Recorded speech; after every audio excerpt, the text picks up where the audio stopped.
not an anti-union state, and Texas is an unorganized state, and it's not going to organize itself.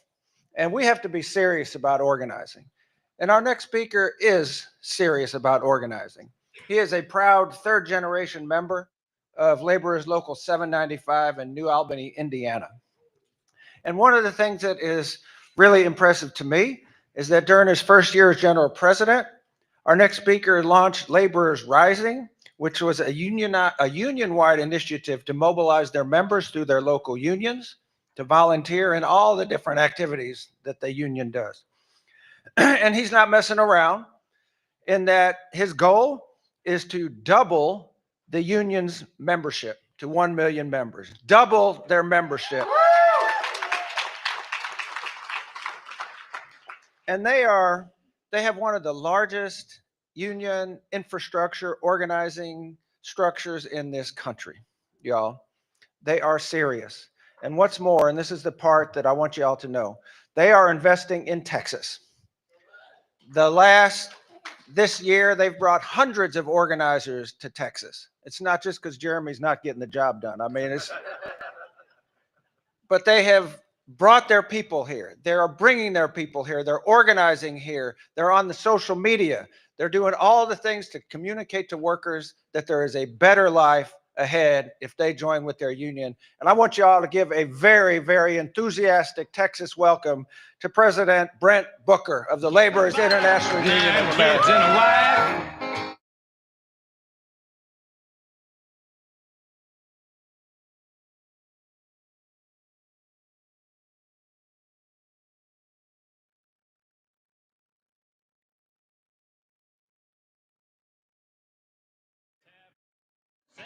Good morning. Good morning to my laborers here in the front row. It's good to be back here in Texas with all of you all. They bust their ass every day of organizing this state. So do me a favor and give it up to all the laborers, brothers and sisters here. And to Rick and Leonard, I mean, I don't know. I just told Rick that orange looked pretty good on him. So that introduction, the invitation to be here, the vision that Rick have, that Leonard has, that all of you all have, to make Texas bigger than it actually is and to make it better than it is. I just want to thank Rick and Leonard for all the work they do day in and day out and the opportunity to be here. So give it up again for Rick, Leonard, and all the staff here at the Texas AFL-CIO. Look, it's good to be back in Texas. And I haven't said that many times in my career. I've been a labor leader for a couple of decades here and didn't spend much time here. That's probably my fault, right? There's a lot going on in this state. And we've had opportunities throughout the last couple of decades, and some of them came and some of them went, but we're actually spending some time in here now. And this is my 4th trip to Texas this year, and I got another 1 or 2 coming at the end of this year. And Rick talked about organizing. Organizing just doesn't happen. You have to have a plan for it. He mentioned that we were down here in May. We had 400 organizers from across North America came into Austin, Texas for a 2 or 3 day. We call it Organizing for Growth. 400 organizers hit the streets. We didn't sit in a conference room the whole conference. We went on job sites. We visited over 100 job sites. Each one of those 400 organizers went out, handed out cards, talked to workers, told them about the advantage of being in a union, told them about what LiUNA stands for and how that we can be a part of their lives and how we can welcome them into our families. That was impactful. It was impactful not only for the community in Austin and the workers who are building Austin today, it was impactful for our organizers from across North America to see the struggles, to see the strife of what happens on a day in and day out. And I saw it with my own eyes. Texas is not going to be an easy place to organize.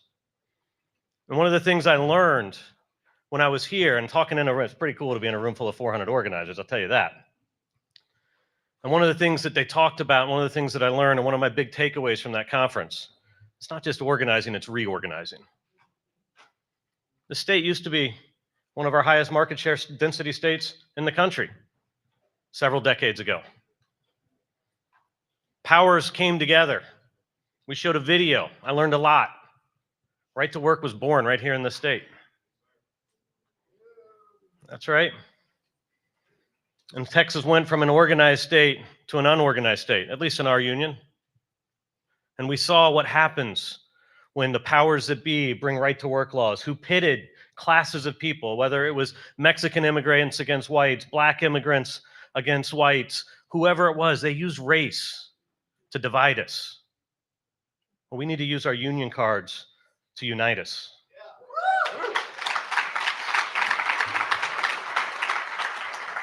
A lot of times we talk about solidarity. We need to use solidarity as a strategy. We need to use it as a verb. We need to actively do solidarity day in and day out. We can't just say, I got your back, and then not actually have our brothers and sisters' backs. We can't say we're going to organize Texas and not send resources down to Texas to actually organize it.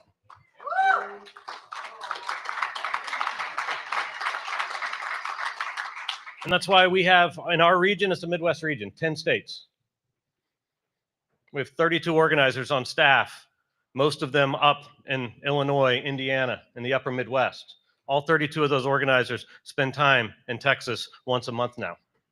They come down here, they want to ingratiate with all the work that we're doing at the Southeast District or Southwest District Council, and then to see the challenges that we have and to go organize industry at a time, a job site at a time, one worker at a time. Most of those workers and some of the contractors think that unions are illegal. They don't know.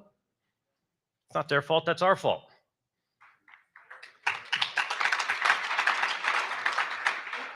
So we got to use that history. We got to use those forces that are against us to build power, to fight back. We have to talk to our members, our current members, and let's not look down on non-union members. Let's talk about them and look at them as our future brothers and sisters. Let's make sure that they understand the values and know the values of what we stand for and what we believe in. When we do that, we're going to be able to organize a little bit faster, a little bit quicker. We're going to reorganize Texas and bring us back to where we were. We're going to take the people who brought right to work here and then send them back home because we built power, we built solidarity, we built a movement that we're all fighting with each other and for each other. In our union, we talk about Labor is Rising. It's a program we started a couple of years ago. I asked for 15,000 volunteers to sign up, rank and file members, sign up in their local, be involved in their local union, in their community, to be involved and go to their picnics. If somebody needs something built for their house, go volunteer for that. Set a goal for 15,000 people. We have 40,000 rank and file members signed up for Labor is Rising now. Those 40,000 members are now actively involved. They're going to union meetings. They're volunteering in their community. They're signing up because they're our best organizers. A rank and file laborer who goes to work every day. And we saw it down here when I was here in May. I went to a pipeline job. Michael's is building a pipeline outside of Austin. First pipeline job we've had in a long time here. And to see members of our community out there building that pipeline, go back home and tell their neighbors, tell their friends, I'm a union pipeliner, that matters. That's an organizing tool. To get out there in the community and talk about the protections that they have. Because we know, and we heard the reports today from the Texas lawmakers, they're not what we stand for. They're not going out there and passing legislation to have more water breaks. They're passing legislation to take water breaks away from people. That's not right. And how do we fight back? We fight back with solidarity. We fight back with a strategy. We fight back by organizing. We fight back by building power. And that's what we're here for. And it's going to take a while. It took us a while to get from where we were to where we are today. This state reorganized itself from a union state to a non-union state, again, at least within my union. But we need to have that strategy. We need to work together. We need in our group to call Labor is Rising. Create that in your own unions. Build that membership. Build them back. Go talk to them. We have an initiative here. Get out of the damn truck. Don't sit in your office all day. Get out of your damn truck. Go visit your members on their job site. Go see them where they're at. Invite them into the local. Bring them to be part of the family. And when they are, ask them to then volunteer a little bit more. Ask them to go get engaged and involved in their community. Educate the people so that when they see the word union in Texas, they don't think it's illegal. They don't think that they don't know what it is. They know that that's a pathway to something brighter, a pathway to a future in which they're not going to be harassed by their employer. They're not going to be yelled at for trying to find some shade and get a drink of water when it's 110 degrees outside and they're building a pipeline. That's the path forward for us. And it's going to take time. It's going to take a plan. It's going to take a strategy. It's going to take everyone in this room together to stand shoulder to shoulder. I love what you're doing of having a candidate forum. We need everybody in here to step up. If you haven't thought about running for office, go to that candidate forum. Maybe it's someone down the street from you. Even if you lose, to be in part of the equation, to be part of a process, whether it's a local election, a state election, to have somebody that's going to represent working families, that's how we build back power in the state. That's how we work together and understand each other's issues. Again, that's where solidarity is a verb. That's where solidarity is a strategy. That's where we use and rely upon each one. And when we have that, we had to talk about it. And the other initiatives we're doing on top of our organizing is communicating. Don't let politicians be the voice that our members hear. Our members want to see you at their job sites. They want to hear from you. Get out there. Every focus group, every polling, everything that we do. And the best part of my job, day in and day out, isn't sitting behind a desk in Washington, D.C. I can guarantee you that. It's getting out on that pipeline in Austin, Texas. It's getting out onto a vertical construction job in San Antonio. It's going out there and just talking to our members and listening to them, hearing what they have to say.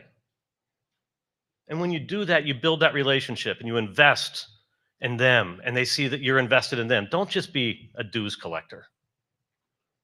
That's how we lose our membership. That's how when you look at politics and you say, hey, how can 20, 30, 40, whatever the percent of our members who vote against our endorsed candidates, why do they do that? Because they haven't heard from us enough.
To Democrats or how much money and time and effort that they do that. That's intentional. Because if you're not talking to them, they are. And if you're comfortable in your job, you're probably not doing a good enough job. You need to get uncomfortable. You need to go out there. It's hard sometimes to go onto a job site and talk to people or go to their workplace and talk to them about things that might be uncomfortable to them. Go give it a shot, though. It's also pretty great when you hear the stories. You know, on that walk-up sign, Merle Haggard talking about working man blues, married with 9 kids. There's a lot of laborers I found out on job site married with 9 kids, right? It's pretty cool when you hear their stories and you hear where they're talking from and hear what's important to them. We just got to get out of our damn truck and go out there and talk to them. And if you do that, you're going to start making a difference. We got lots of challenges in front of us. There's no doubt about that. And the situation with immigration is real and it's scary. But the work that you all do and the work that the AFL-CIO does and the work that you're doing here in Texas of educating and informing not only our members, but the general public of knowing their rights, it's making a difference. And this hasn't been validated, but I did just get a pretty cool email today. I saw a video. So don't quote me yet. We're still figuring out all the details of it. But this can be a very powerful tool, not only in California, but in Texas and throughout the labor movement. A couple of ICE agents showed up to a job site in Southern California this morning. And the general foreman had this cell phone camera, picked it up, put it on, was just carrying it, not in the agent's face. But I could hear the audio and see the agent show up. The agent said, hey, we're here to check the immigration status. And the business, or the general foreman, the superintendent, the agent, I'm not sure who it was, said, hey, this is a union job site. And the agent said, it's a union job site? And they were doing some curb and gutter work. He's like, yeah, it's a union job site. He's like, all right, so you guys are all good. And he grabbed his partner, he got in his car, and he drove off.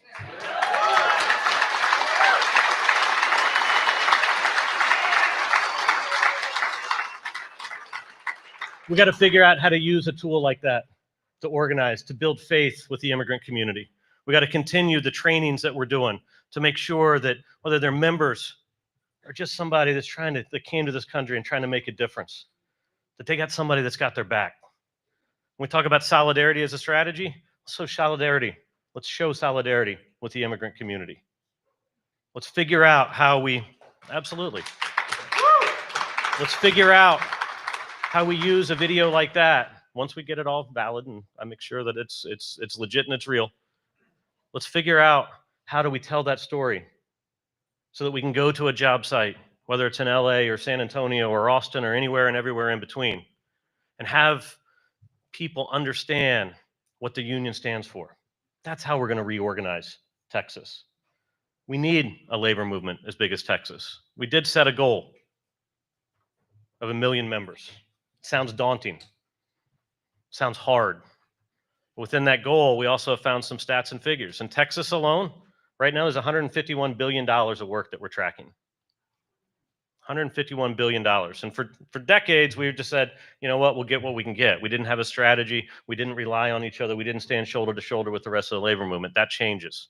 That changes because we've got to, if we're going to get to 1 million members, we're going to get to 1 million members within each and every one of us in this room, standing shoulder to shoulder, locked arm in arm, and make sure that we're doing everything we can to stand up, to fight back, to build power, so that when the state legislature meets again to figure out redistricting, they're redistricting to make sure we have more blue districts instead of red districts. To make sure when they stand up that they're talking about unscrupulous employers, or workers that have been exploited for years. That everybody in this room stands together, and it doesn't matter if it's someone from the building trades, a public employee, or anywhere and everywhere in between. An attack on one of us is an attack on all of us. Amen. And when we do that, and when we build this labor movement as big as Texas, we're going to build something great. We're going to reorganize this state and bring it back to where it was. We're going to show a video in 10 or 15 years of talking about how we fought back right to work, not showing a video how right to work was born and built in Texas. It's going to happen because of each and every one of you, for your dedication. We're all organizers. Get out there, talk to your members, organize together, fight like hell together. And when we do that, we'll get to our 1 million members. Everyone here in this room's union will grow. And when you grow, you build that power. And when you build that power, you build voices for the people who don't have a voice on those job sites today. So thank you for what you do day in and day out. I can't wait to come back to Texas. I'll be back here in a couple of months and continue to see and stand shoulder to shoulder with you. If you need somebody, the laborers have your back. Thank you all very much. Have a great rest of your conference. Kids in a white